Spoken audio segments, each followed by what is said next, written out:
Today we're talking about ambivalence. Now I'm going to take a different approach to it. I will tell you that from my own experience, as well as helping people all over the world deal with ambivalence, it's one of the most gut-wrenching, agonizing things that you can go through. When you are dealing with a spouse who is ambivalent, you feel this overwhelming sense of helplessness, this debilitating sense of anger, resentment, frustration because you can't seem to make your spouse want you. And then it starts to do this really dark thing to you as it starts to make you really despise yourself or reject yourself. It causes you to feel this overwhelming hopelessness and despair. I have felt it. I know it. It is something I wouldn't wish on anybody. When you're dealing with a spouse who's ambivalent, you feel this unsettled chaos that you can't seem to bridle. It forces you to try and really manage it. And we'll talk about that. It forces you to try and find some semblance of control. You end up feeling like, I am so helpless.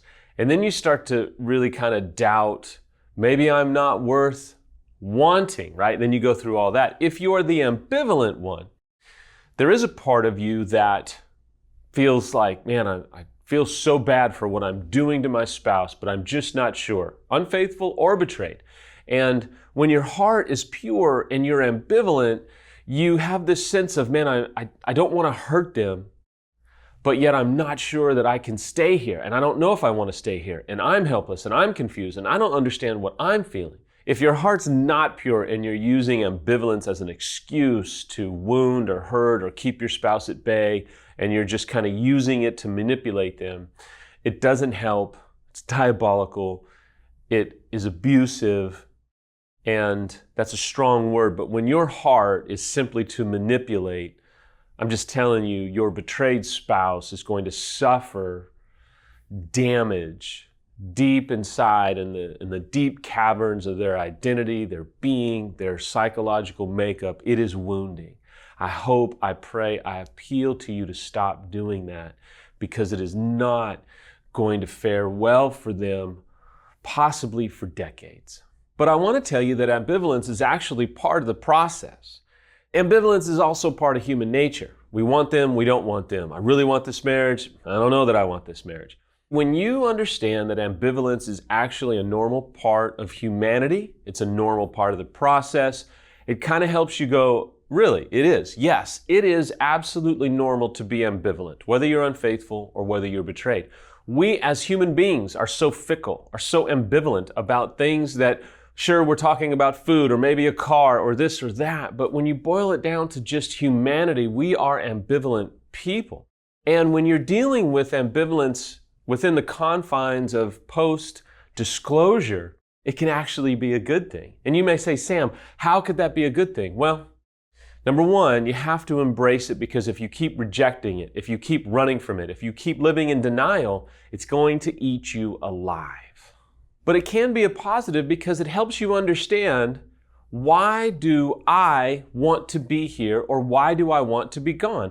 Or why does he or she want to be here? It helps you begin to vet out the real reasons why you want to stay. I have found in both my own experience and helping other people who are walking through this, that ambivalence is something that forces you to really begin to say, look, why do I want this marriage?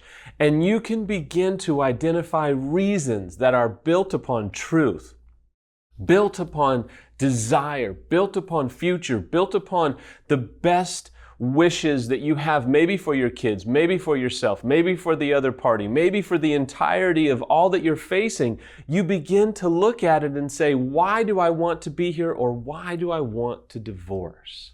Ambivalence also forces you to look at options.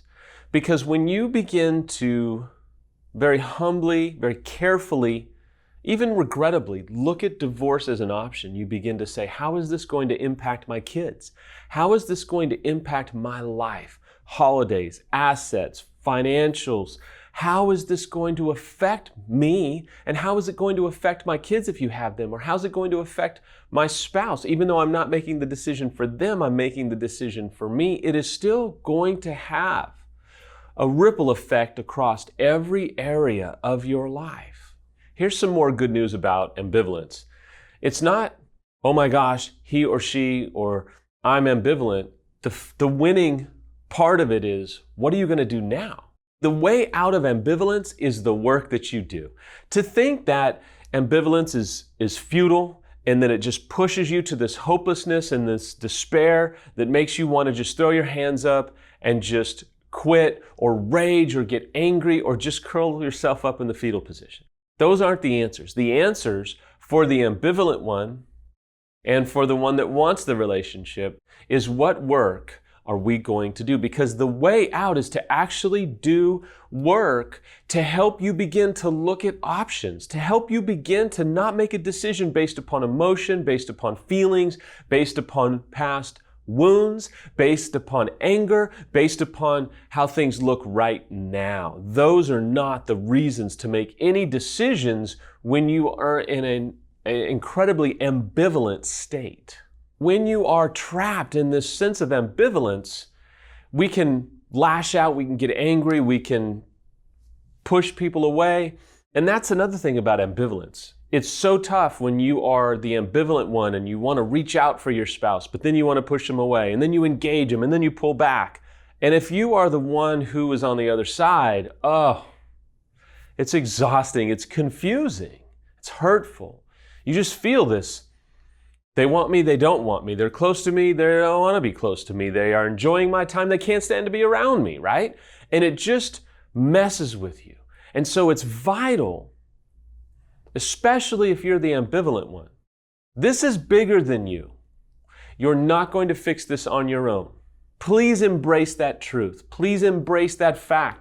This is bigger than your own ability to figure it out, and you're going to have to get expert help, because the work that you do will bring healing and clarity, because you don't have to stay in an ambivalent state for the rest of your life. You don't have to stay in ambivalence for this extended period of time. Even though you may be in a shelter in place, we have online courses that you can use. We have hundreds of resources that are absolutely free. And then if you become a member of the Recovery Library, there's literally thousands of pieces of information that you can utilize for help, for insight, for perspective, to help you heal.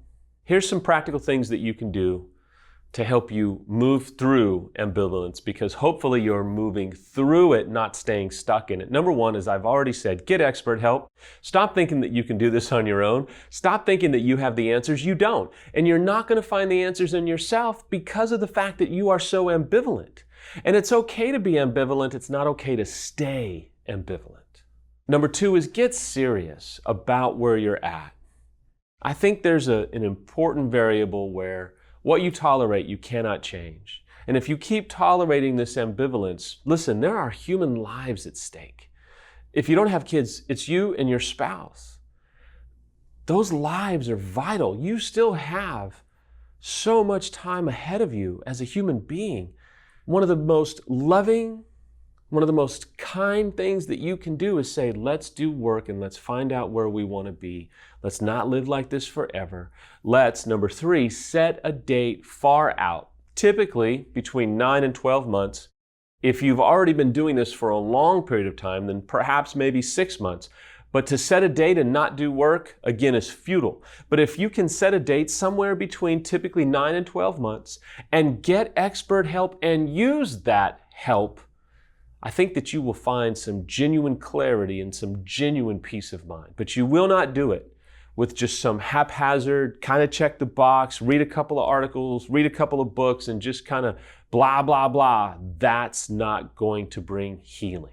Number four is take care of you. Whether you're ambivalent or whether you feel like you know you want to stay in the relationship, take care of you. This is essential for you to work on you. When Samantha was ambivalent and I was so frustrated, so confused, so angry, so hurt, so just all over the place, I realized the only power that I had was to focus on me.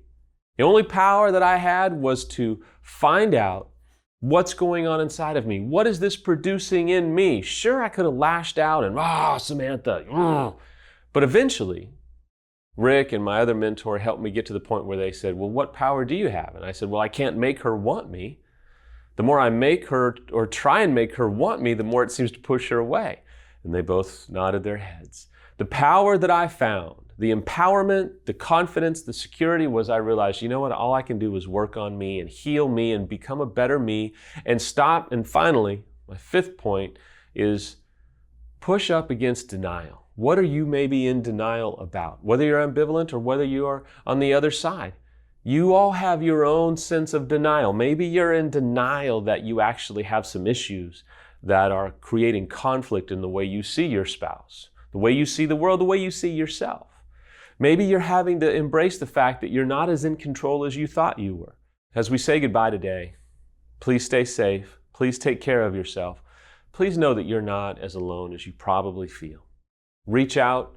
I'm trying to answer comments as fast as I can on any of the platforms. If they're super long, I have to tell you, I'm usually not able to read those. I want to do all I can to help you. Please use these videos as a source of encouragement and hope. I know that you can feel so alone in maybe another country and feel like no one gets it. I hope when you watch these videos, you feel like someone gets it. Someone's in the fight with you. Don't give up the fight.